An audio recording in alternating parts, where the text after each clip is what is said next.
Welcome to the Today's Leader podcast. Building tomorrow's best leaders, today. Way to go, guys. Way to go. Keep it going. Good job, guys. All right, Paul, I see you. All right, John, let's finish. Sean, Coach Carl. Great job, guys.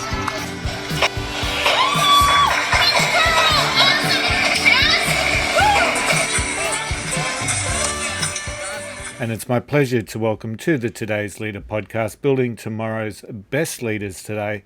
Please welcome the author of The Values Delta, Devin Durrant. How are you, Devin? I'm doing terrific. Thank you so much, Tony. Yeah, I'm really looking forward. I look forward to all of the conversations I have with people like yourself, but today I'm really looking forward. You've got quite a background, so let's share the Devin Durrant story. Well, thank you. Thank you for this opportunity and allowing me to participate here on your podcast. I congratulate you on all your successes with this podcast, and I'll turn back the clock a little bit here, or maybe more than a little bit.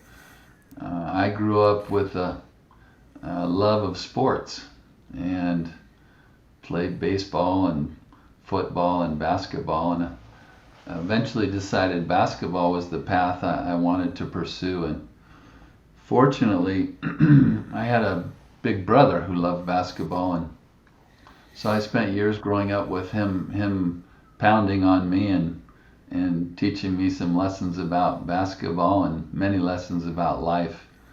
But due to his help and some magnificent coaches along the way, I had some success as a basketball player and eventually reached the NBA.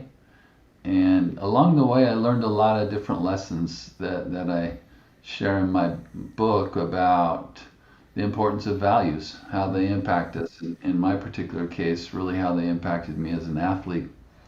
And so I played professionally for a time, and then was eventually basically told to go get a real job.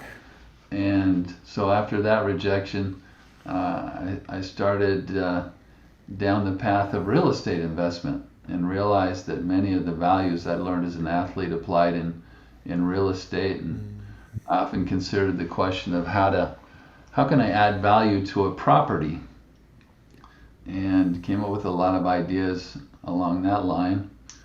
And that led me on a path of how can I add value to people? How could I add value to myself? How can I help others add value to themselves? How could I help a company or an organization add value and meaning and purpose to what they were trying to accomplish? And my answer to that question was through a focus on our values.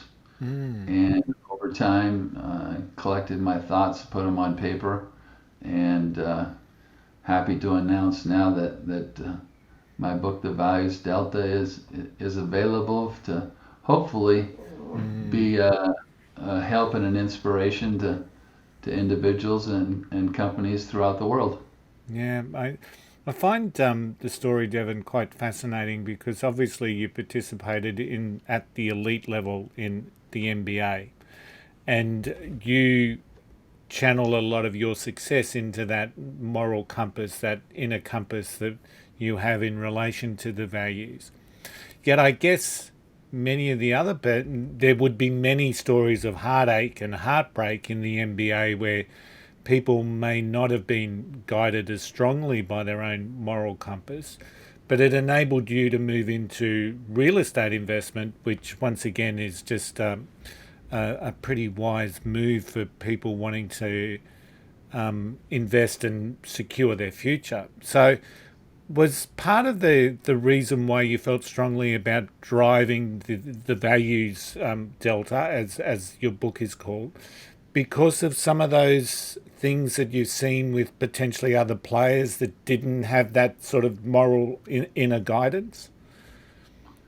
Yeah, I think that's fair to say in my particular case, but I think we all see that along our lives, the paths that we follow in life, and how critical the values that we embrace become in our different successes, simply in our personal lives and professionally, the different values that we embrace, how that impacts us individually, how it impacts those we associate with, those closest to us, and our families and friends, and maybe coworkers as well. Yeah. And so I think it was interesting to just watch how the different values that people embraced, how that led to greater success, or in some cases just brought on failure. Yeah. Yeah. So you're now working with organisations in and around values and that moral compass. With I do some work with organisations where we put together a values workshop, and their team works together and formulate their values, and but the degree of execution is always the thing that sets companies apart in my mind. We either live by the values, or it's a meaningless sign that sits on a wall. Now, you've got a unique approach, I believe, when it comes to putting together values and actually implementing them within organisations. It's not an overnight change, I believe. Yeah, well said. One of the, I often say in my book, I'm not sharing any new idea. The idea of the importance of values is as old as time. But what hopefully I'm trying to do is to provide some tools that will allow individuals to stretch themselves, to learn about themselves, and to grow. In the book, I offer what I call the Values Delta Report Card. And it's simply a basic tool that would allow you to highlight a value, let's say the value of gratitude. And maybe I feel like I want to be more grateful, and I want to be able to express that, and I want to enhance that particular value.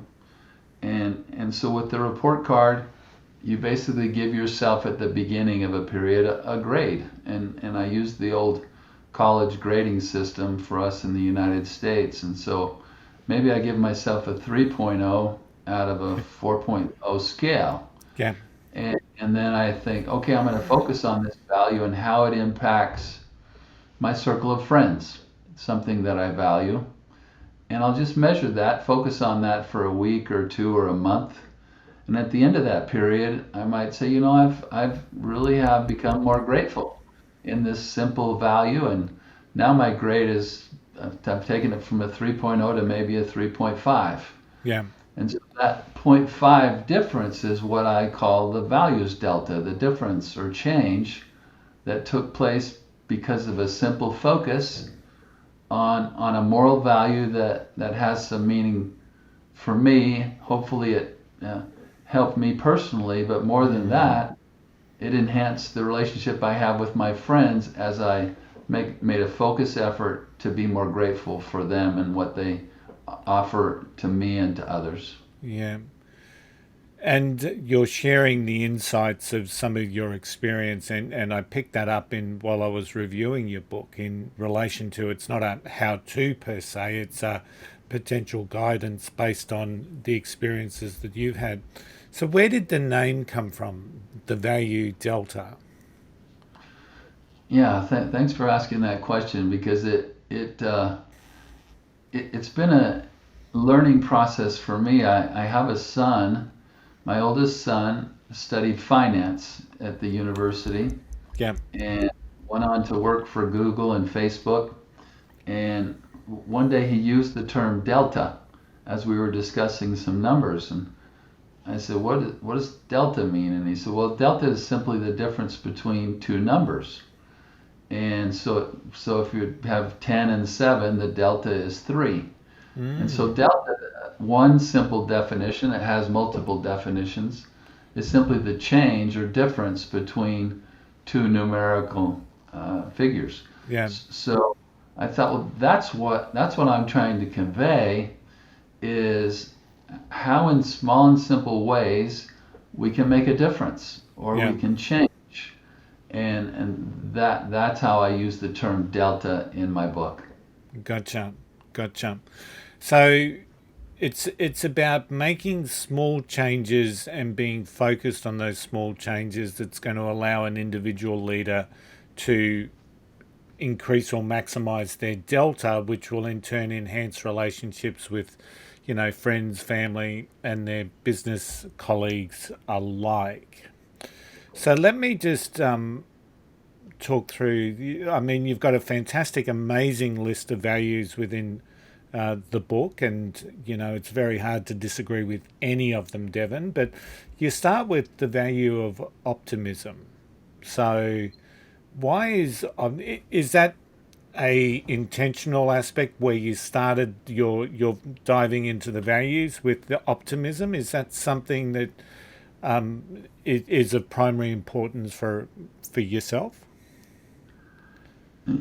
Yes, a strong yes to that question. And in the book, I tell a story about my love for woodworking when I was in high school, and I built myself a bookshelf. And in the centerpiece of that bookshelf was a poem that someone gave me. I wish I could remember who it was, but it's entitled "The Optimist Creed." Okay. And it talks about looking at the bright side of everything. And this creed became kind of a list of guiding principles for me. And that's something that I've strived to do throughout my life, is to find the bright side, take the optimistic approach. There's a quote in there in my book by Robert Iger of Disney's. His quote for leaders was, "Nobody wants to follow a pessimist." And I think as a leader, if we can't provide the vision and the outlook that's positive and upbeat, then we're on a slow path to failure. So I am a big advocate of optimism, and regardless of the challenges that are around us and some frustrating things that may be happening, I think there's always a positive element out there, and a reason to take an optimistic approach.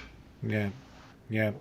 I'm always reminded as a leader of Dan Cathy from Chick-fil-A, who calls himself the Chief Encouragement Officer. I saw him at a John Maxwell event I attended in Orlando as part of the certification for the leadership team that John set up at that particular stage.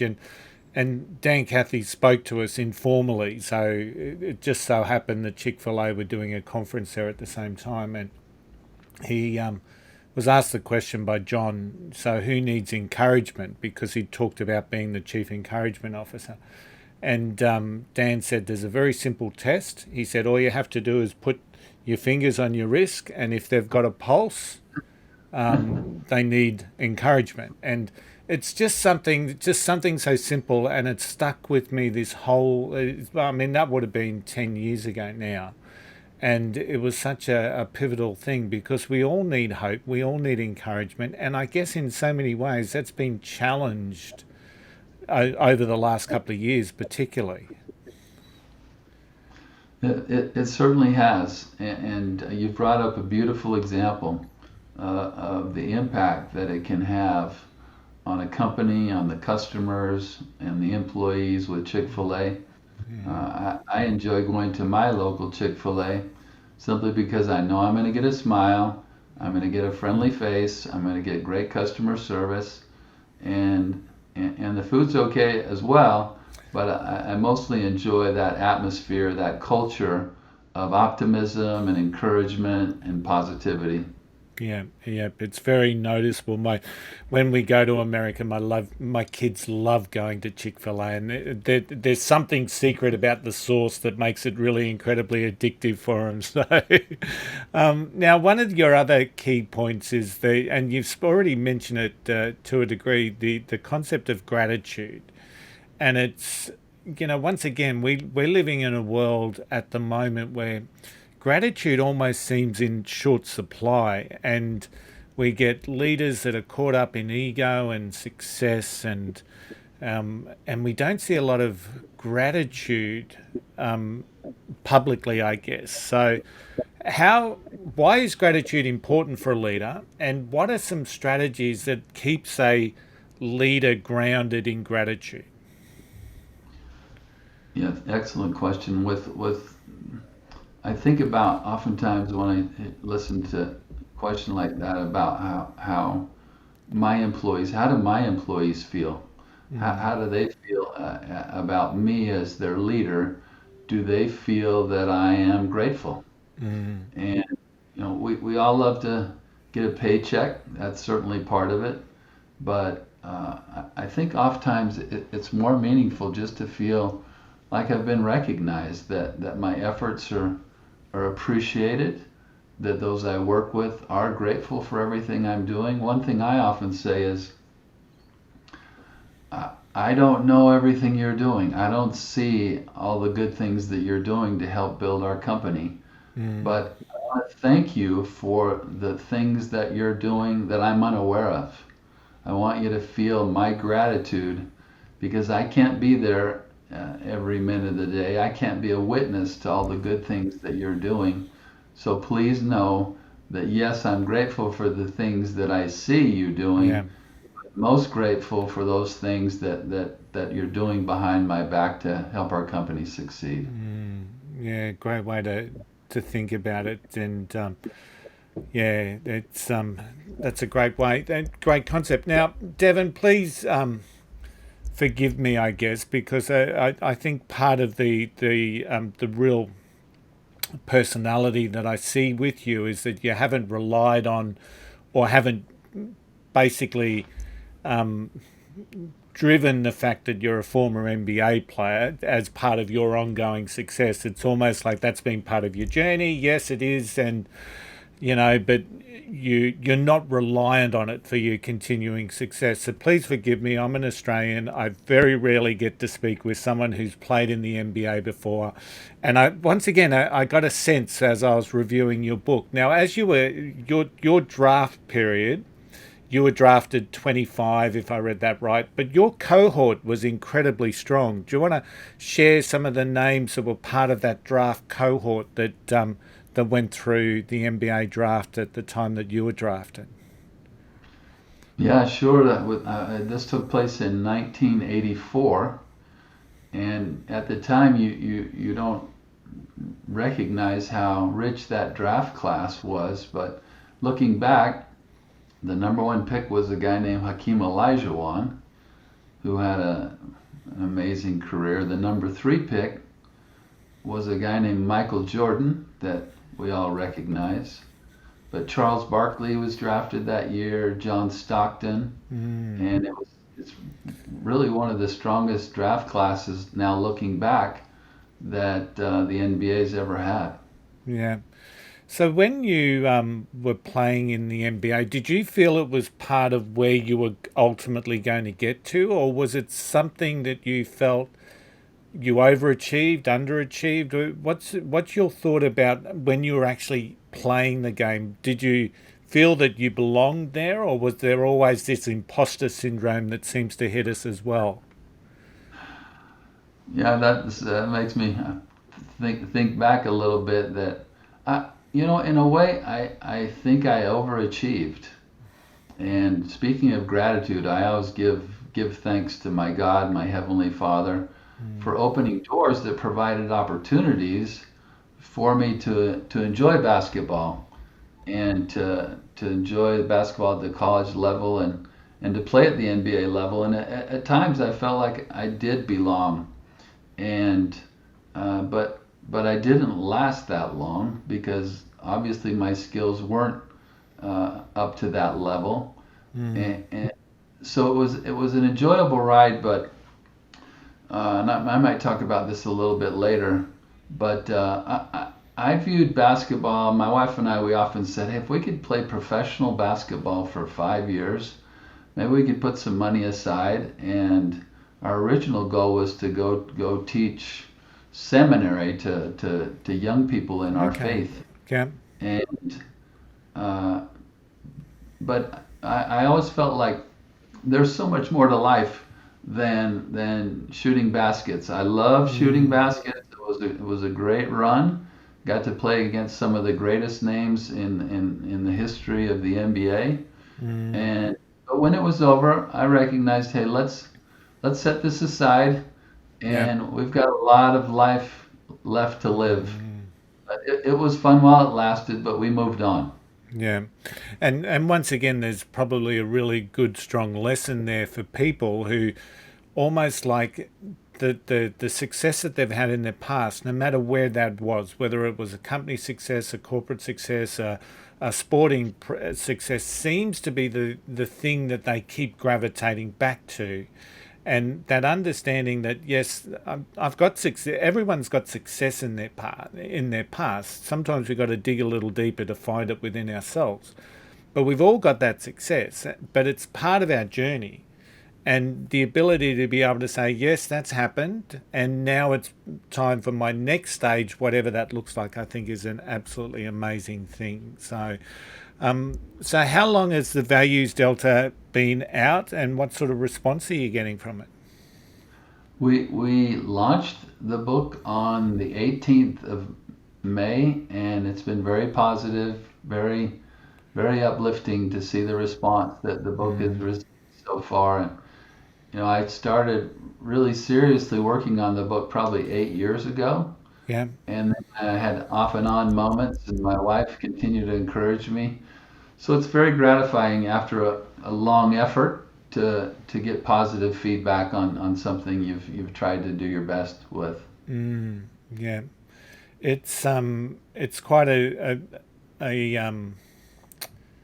a book that's compelling. So when I look at the values that you describe in there, you've got kindness as one of them.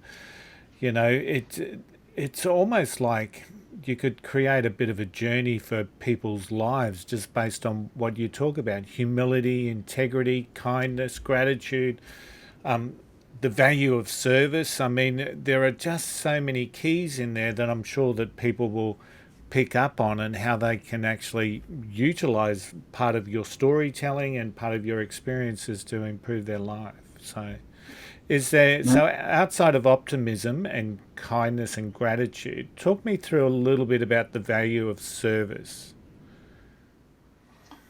Well, let me just say beforehand is in the book I outline what I call my priority values. And they're important to me at this time in my life, but they're dynamic, so they might change next month, or I Yeah, choose to focus on a new priority value, and I just give that as a model for others, so other people can choose what are your priority values. That's the most important. I'll share mine with you, but you can ignore mine for that matter, and choose how would you describe yourself? And that's the model I give is I am a person of blank. And so I want to be a person of service, and I want to kind of have the mindset of how can I be more giving to other people? How can I be yeah, a bit more selfless? And uh, and I find that very enriching for my own soul, but at the same time, as a business owner, as a leader, I'm going to ask, okay, how can we better serve our customer? yeah, In what ways can we serve them more effectively, more efficiently, in a way that would be uplifting for them? So through that, again, that emphasis, what kind of delta can we create simply by focusing on that as service, focusing more on other people, looking outward, rather than simply focusing on ourselves. yeah, yeah. Once again, there's a really wise message in that, Devin. So who's been the inspiration for you in your journey? Well, I'd have to say my older brother, my mom and dad, but outside of my family, I could talk about my family for several hours here, but outside of my family, Tony, I found that I've been very blessed by coaches along the way. A man named Rick Bolas was a great coach. Jim Spencer, Frank Arnold.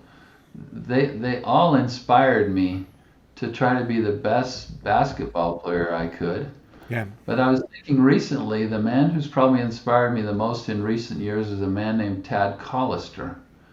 I had the opportunity to work closely with him, and I just would always marvel at his wisdom, at his goodness, his kindness. Extremely successful man, very impactful writer, and I had an opportunity to work closely with him, and just a very inspiring man. I felt very fortunate to be able to rub shoulders with him and learn from him many wonderful lessons. And I share one story in my book about Tad Collister and his integrity and just how he's impacted me in multiple ways.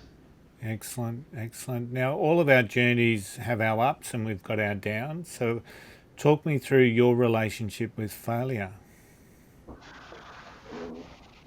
You know, one of my great failures, as we talked about earlier, was getting cut in the NBA. And having basketball so much a part of my life, from as a young boy on up, and then competing. I was playing for the Phoenix Suns at the time, and I got called in by the coach, and he said, we're letting you go. And so I had a nice big taste of failure at that moment. But the interesting thing about failure, I've often said that when I lost in sports, that's when I learned the most. And so when I was cut from the Phoenix Suns, it's always a tough pill to swallow initially, but that was when the growth started to take place and the learning took place, and I started to build the foundation for future successes. So in an odd way, I'm very grateful for the many failures that I've experienced in life. They're great teachers and great building blocks. Excellent. So the vision for yourself, Devin, what does that look like moving forward? My vision is to be of service to others in one form or another. First and foremost, I want to be a good husband. I want to be a wonderful father. I want to be a fun grandpa and teach wonderful principles to my grandchildren. But beyond my own family, again, I hope I can be a force for good in the world. I outline that some in my book about the reason why did I write this book is it's simply to invite conversations about our values and how they impact so many elements of our lives that are meaningful to us. And so that's my vision, is hopefully in some small way I can be an instrument in God's hands in blessing my fellow man and offering a positive, optimistic approach to life and to our world, and hopefully leave behind a legacy of service and being helpful to those who are struggling through this wonderful experience called life. What a great way to finish. How can people connect with you, Devin? Well, please come see us at my website, thevaluesdelta.com. And there's one thing you might want to take a look at. There's a link to a YouTube video there, just a 13-minute video entitled No Tracks, The Value of Quiet Service. And if you come to my website and watch that video, be sure and bring a tissue, because if it impacts you the way it impacts me, it always brings a tear. It's a story that my father wrote years ago, and we've animated it in a short film. And I think you'll feel uplifted after you watch that short video. Excellent. And your book, The Values Delta, is no doubt available on all the major bookstores, and we'll make sure those links are in the show notes. Devin, it's been an absolute pleasure speaking with you. A little bit of a kick for this Brisbane boy who very rarely gets to talk a little bit of MBA with someone who's been there. So I really do appreciate that personally, and thank you for adding value to today's leaders right around the world. Well, thank you. It's been a pleasure visiting with you, Tony, and I wish you all the success. Thank you. If you're looking to build better leadership skills, check out the Today's Leader website at todaysleader.com.au. We really are driving a leadership revolution to build tomorrow's best leaders today. Today's Leader is a collective, the mindset to make a difference, the ability to create an impact. Think and Grow Business hosts our Today's Leader Masterminds. Think and Grow Business, where we focus on personal, professional, and business growth. Book your free 30-minute discovery call right from the homepage at thinkandgrowbusiness.com.au. Don't forget, wherever you are standing stronger, braver, and wiser. Don't forget the golden rule. Don't be an arsehole. I'll see you all again next week. Bye for now.